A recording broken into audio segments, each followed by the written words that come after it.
नमस्कार। रहीम साहब के दोहों में एक बड़ा सुंदर दोहा है जो इस प्रकार है। दीरथ दोहा अर्थ के, आखर थोड़े आही, ज्यो रहीम नट कुंडली, सिमट कूद चढ़ जाही। अब इसका जो अर्थ है वो बहुत गहरा है। वो कहते हैं, रहीम जी का कहना है कि उनके दोहों में, ये स्वयं ही कह रहे हैं वो, कि उनके दोहों में भले ही कम अक्षर या शब्द हों, परंतु उनके अर्थ बड़े ही गूढ़ और दीर्घ हैं। ठीक उसी प्रकार जैसे कोई नट जो कि करतब करता है, जैसे कोई नट करतब के दौरान अपने बड़े शरीर को सिमटाकर और कुंडली मार लेने के बाद छोटा लगने लगता है। तो रहीम जी ने अपने ही दोहों की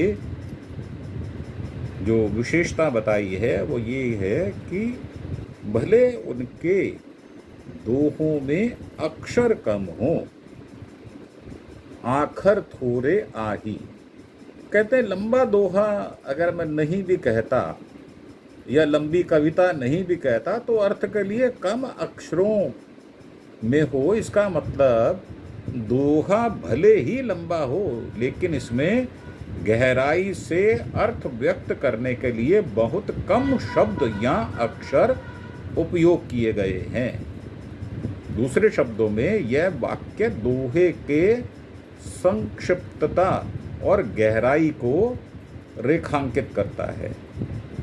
और दोहा ये एक छंद के रूप में, जिसमें 4 चरण होते हैं। दीर्घ शब्द यहाँ यह दर्शाता है कि यह दोहा अपेक्षाकृत लंबा है। अर्थ के लिए कम अक्षर, अर्थ के लिए आखर थोड़े आही का अर्थ है कि इस दोहे के अर्थ व्यक्त करने के लिए उपयोग किए गए शब्द कम हैं। दोहा भले ही संक्षिप्त हो, लेकिन इसमें गहरी और महत्वपूर्ण बात कही गई है। और दोहे की संक्षिप्तता गहरे अर्थ व्यक्त करने में मदद करती है। यह वाक्य दोहे की शैली को दर्शाता है जो एक ही समय में संक्षिप्त और गहराई से भरा होता है।